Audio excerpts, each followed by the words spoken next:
ये हैं मेरे सलील मलिक साहब। बड़े प्यारे, खूबसूरत और उतने ही अच्छे फिल्म इंडस्ट्री के एडिटर।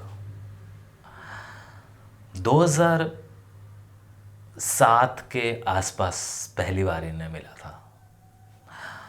इंडिविजन मीडिया कंपनी में पहली दफ़ा मुझे इंडिपेंडेंट डायरेक्शन का मौका मिला था, एक शॉर्ट फिल्म बनाने का। शॉर्ट फिल्में 3 मिली थी, एक का जिक्र इसलिए कर रहा हूँ, वो इन्होंने एडिट की थी। इंडिविजन मीडिया के अंदर जब मैंने इन्हें एज ए एडिटर पहली बार देखा तो मुझे लगा था कि ये शख्स तो बड़े बुज़ुर्ग हैं, मेरे साथ कैसे ट्यूनिंग बैठेगी, कैसे करेंगे, क्योंकि विचार नहीं मिलेंगे। तो बाद में पता चला कि ये इंडिविजन मीडिया के परमानेंट एडिटर हैं और सबके काम यही करते हैं। नहीं पता था कि ये एक जो रिश्ता बनेगा वो उसे दोस्ती का है या ना जाने क्या, वो बहुत लंबा जाएगा। 2008 की बात है शायद, 2007 की ही बात है। पहली बार मेरे घर से माँ और पिताजी मुंबई आए हुए थे। तो ज़्यादा उन्हें घूमने फिरने का शौक़ नहीं था, लेकिन मैं उन्हें बताना चाहता था कि मैं काम कैसे करता हूँ, कहाँ कहाँ करता हूँ, वो दिखाना चाहता था। तो बाबूजी को मैं एक दिन आदर्श नगर इंडिविजन मीडिया के ऑफिस में लेके गया। वहाँ पर मेरा कुछ और एडिट चल रहा था, क्योंकि मैं कुछ छोटे प्रोजेक्ट्स इंडिपेंडेंट ऑलरेडी कर रहा था, लेकिन पहली बार जो मुझे मौका मिला था फिल्म पर, यानी कि नेगेटिव पर शूट करने का, वो मुझे इंडिविजन मीडिया ने दिया था। और बाबूजी को मैं दिखाने गया था कि यहाँ हमारी एडिट होती है। और उस दिन पहली बार बाबूजी को देखकर इन्होंने पूछा था कि ये कौन है, तो मैंने कहा कि मेरे फादर साहब हैं। अच्छा, कमाल की बात यह है कि तब तक उन्हें मेरे बारे में और मुझे बारे में ये नहीं पता था कि हम दोनों ही मुल्तानी हैं, क्योंकि उस शहर के अंदर हम सारे हिंदी में बात करते थे। तो मैं बाबूजी के साथ जब बातें कर रहा था तो वो दूसरे कैबिन से सुनकर अचानक से पास में आए। तो उन्होंने मेरे बाबूजी के बारे में पूछकर मुझसे कहा कि भाई तुम ये ज़बान कैसे बोल रहे हो। तो मैंने कहा कि मैं तो मुल्तानी हूँ। तो उन्होंने मुझे कहा कि मैं भी। तो मैंने कहा लेकिन आप तो मलिक है ना। तब तक जहन में यही था कि मलिक तो जाट ही होते हैं जी। तो उन्होंने कहा कि नहीं, तब तक 47 से उतना वास्ता नहीं था। उन्होंने समझाने की कोशिश की, मैंने समझी, और हमारी पहली मुलाकात यहाँ हुई। और वो पहली मुलाकात इतनी ज़्यादा करीबी थी कि वो आगे चलती गई। 2008 में मैंने उनके साथ जो प्रोजेक्ट्स किए वो उन्होंने ही एडिट किए, और हमारा एक वो रिश्ता चल पड़ा। और बाद में मुझे धीरे धीरे पता चला कि ये वो सलील मलिक साहब हैं जिन्होंने कटी पतंग भी एडिट की थी, या महेश भट्ट के साथ भी बहुत कुछ काम किया था इन्होंने। मतलब उन्होंने फिर बहुत सारी फिल्में बताई कि हाँ जी, शक्ति सामंत का वो टाइम, और सिप्पी साहब का, और क्या मेहरा साहब का, और फिर उन्होंने फिल्म इंडस्ट्री की बहुत सारी चीज़ें बताई थी। मैं जहाँ पे भी जो भी काम करता था इनके संपर्क में रहा करता था। और फिर कई सालों के बाद जब मेरे पास पहली बार मुंबई में एक स्क्रिप्ट हाथ लगी थी, जो कि मुल्तानी फिल्म के लिए थी, जो कि कृष्ण मानव जी ने लिखी हुई थी, जो कि मेरे ऑफिस में आई थी और मेरे बॉस ने उसे रिजेक्ट करके छोड़ दिया था, और वो बाद में मेरे पास आई थी। कृष्ण मानव जी ने कहा था कि तू बना सकता है। तो हमने कहा ठीक है। और वो मैंने जब इन्हें सुनाई थी तो इन्होंने मुझे पहली बार ही कहा था कि केशव, ये फिल्म ना मैं करे सा, ये फिल्म मैं एडिट करूँगा, ऐसा इन्होंने कहा था। और मुझे ये था कि सलील मलिक साहब अगर एडिट करेंगे और फिर तो कुछ कमाल ही होगा, क्योंकि वो कहानी भी कुछ ऐसी थी। और वो मिट्टी से जुड़ी हुई थी, जड़ों से जुड़ी हुई थी और ज़बान से जुड़ी हुई थी, और उसके लिए ये उतावले थे, मैं भी। हम लोग मिलते जुलते रहे, बातें होती रही, चीज़ें आती जाती रही, लेकिन हमारा वो प्रोजेक्ट सिरे ना चढ़ा। और मेरा जो एक और प्रोजेक्ट था जिसके बारे में मैं कभी बताऊंगा, वो जिस पर मैंने अपनी मुंबई की तमाम जमा पूंजी लगा दी थी, वो करने के बाद फिर मेरे बॉस का इंतकाल, उनकी डेथ हो गई थी। और फिर मैं कुछ ऐसे सरकमस्टांसेस हुए कि मैं मुंबई को छोड़कर जब वापस आया तो सलील मलिक साहब भी मुंबई से मूव कर चुके थे और वो अब ज़्यादा वक्त आगरा में गुजारते थे। हम लोग संपर्क में थे और वो मुझे अक्सर कहा करते थे कि तू कब कर रहा है भाई, तू कब कर रहा है।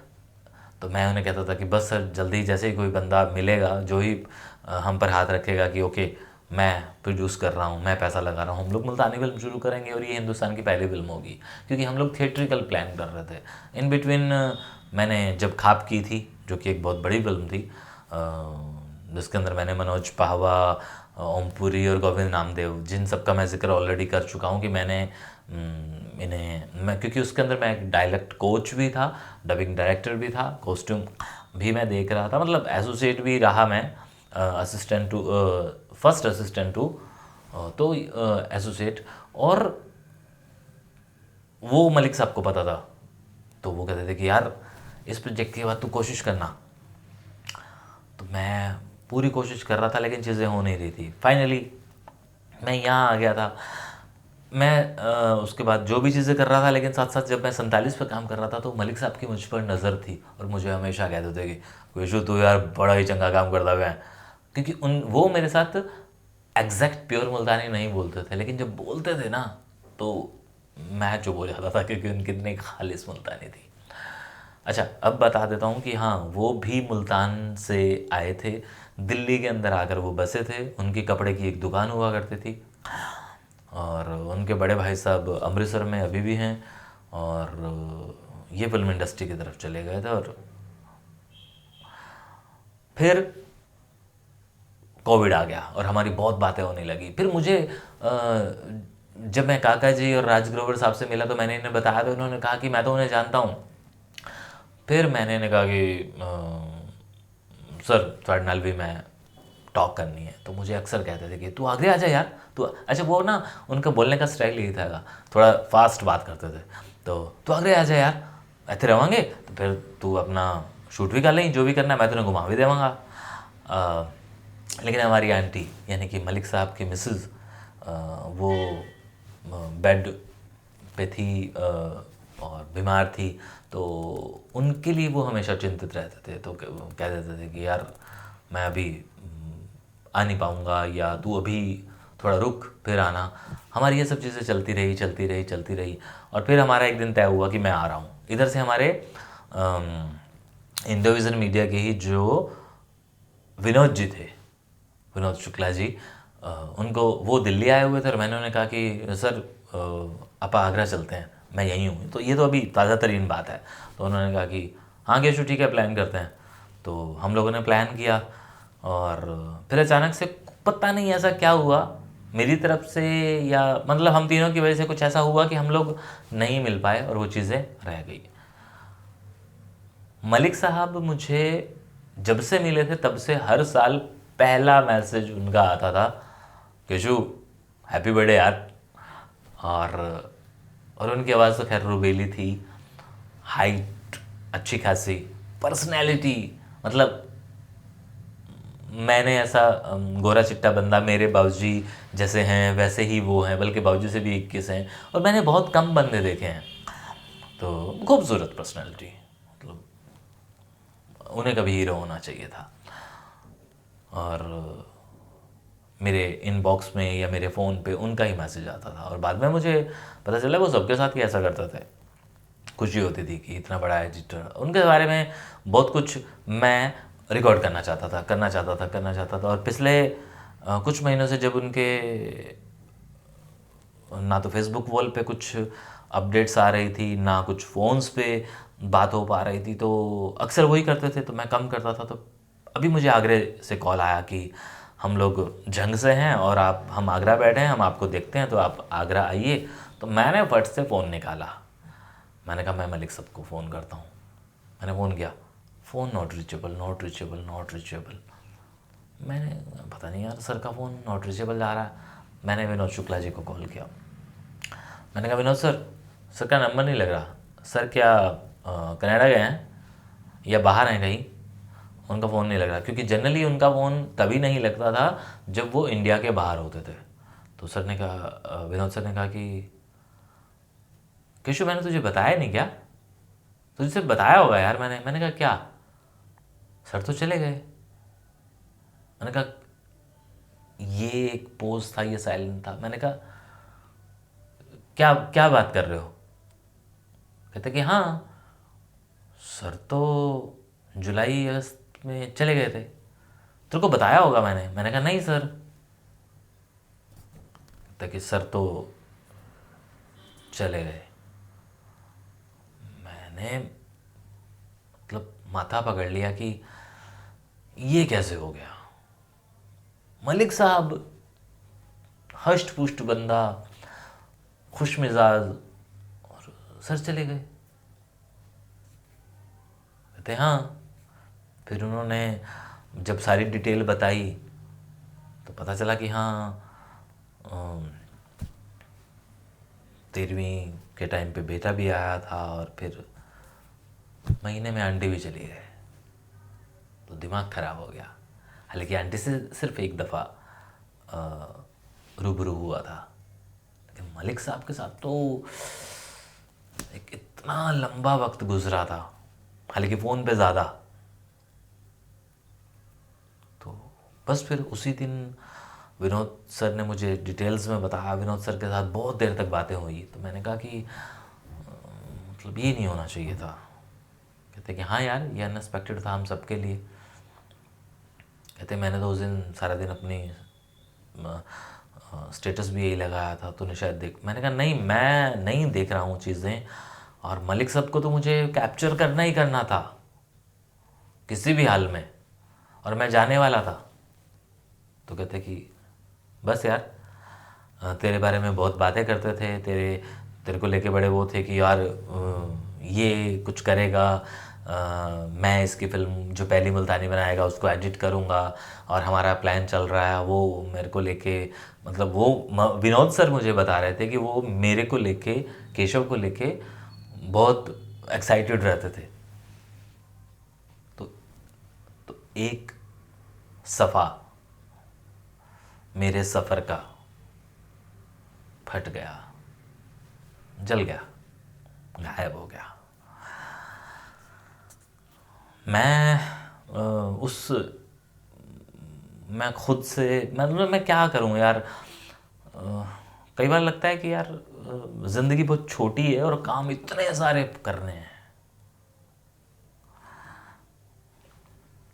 तो ये सारा वाक्य मैंने जो स्टार्ट से एंड तक बताया है, यही एक जर्नी थी। इसके बीच में बहुत कुछ होगा, बहुत कुछ होगा कि मैंने उनसे क्या क्या, मतलब वो मैनुअल से काम करने वाले और आज डिजिटल पे काम करने वाले, एफसीपी पे काम कर, मतलब उनके साथ तो बातें करने में ही इतना कुछ सीखने को मिल जाता था।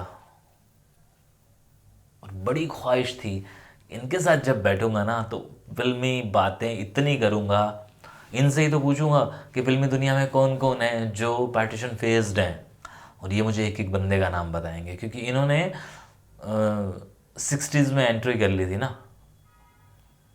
तो ये तब से चीज़ों को जानते हैं। बट हो गया। बाकी तो नहीं, लेकिन हाँ ना मनी सर इस वीडियो को कभी देख पाएंगे, क्योंकि वो चीज़ें नहीं देखते हैं ना, शायद ये देख लें, ना ही त्रिपाठी सर। लेकिन विनोद जी इस वीडियो को देखेंगे तो शायद उन्हें लगेगा कि हाँ केशव ने उन्हें एक श्रद्धांजलि सी दे दी है। तो वाकई में ये मेरी तरफ से, मेरे लिए, मैं देखने वालों को बिल्कुल क्योंकि उनमें उन्हें कोई सरोकार नहीं है, लेकिन ये मेरे दिल का था कि मुझसे जुड़ा हुआ जो शख्स था, क्योंकि आप लोग कहते हैं ना कि आप अपनी चीज़ें बताइए, तो मुझसे जुड़ी हुई चीज़ें ये हैं, तो मैं इसीलिए बता रहा हूँ कि अगर कभी आप हमारी वो चीज़ें सुनते हैं और अगर आपके पास वक्त होता है तो आप ये, अब तक अगर आपने ये पूरा सुना है तो मेरे साथ इतना कुछ होता है या हो चुका है, मैं बहुत सारी चीज़ें नहीं बताता हूँ, और लगता है कि हाँ बतानी भी नहीं चाहिए, क्योंकि आप लोगों को तो खैर उससे कोई सरोकार नहीं है, मुझे भी कुछ चीज़ों को अपने अंदर रख लेना चाहिए, लेकिन बहुत एक लंबे अरसे के बाद ही मैं वो सब भी चीज़ें बता पाता हूँ। बहुत कुछ है हर आदमी की लाइफ में, आपके लाइफ में भी होगा, लेकिन वही बात है ना कि हाँ आप इस तरह से नहीं बताते हैं, आपके पास एक ऐसा सर्कल नहीं है, आपके पास एक प्लेटफॉर्म नहीं है, लेकिन आप अपने दिल की बातें या अपनी कुछ बातें शायद लिखते होंगे, अपने दोस्तों को बता देते होंगे, लेकिन मेरे पास एक यही माध्यम है, मैं किससे कहूँ, मेरे पास बस एक यही कैमरा है और मैं कैमरे को सामने रखता हूँ और अपनी बात कह देता हूँ, और अपने कह लीजिए कि हाँ अपने दिल को हल्का कर लेता हूँ।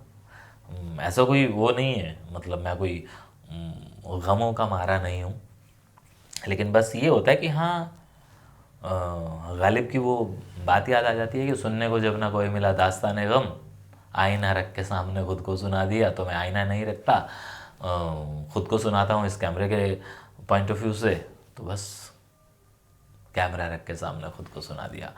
ये चीज़ें इसलिए भी दर्ज कर रहा हूँ, इसीलिए भी रिकॉर्ड कर रहा हूँ कि हमारे बाद या हमारे वीडियो को देख के बहुत सारे लोगों को ये लगेगा कि हाँ अपनी ज़िंदगी के कुछ खास पन्नों को, कुछ खास सफ़ों को कभी कभी सहेज लेना चाहिए, किसी और के लिए नहीं तो अपने लिए, अपने से जुड़े हुए लोगों के लिए, कि हाँ मेरी ज़िंदगी से जुड़े हुए कुछ लोग ऐसे भी हैं। जैसे अभी पिछले दिनों मैंने अपने बॉस को वैसे ही याद कर लिया, बहुत अरसे से बॉस को याद नहीं किया था, बट एनीवे बस यही बताना चाहता था। अब इसको मैं उस तरह से एक श्रद्धांजलि नहीं देना चाहता था रो धोकर, मैंने इसको बताया कि he was great editor, great person,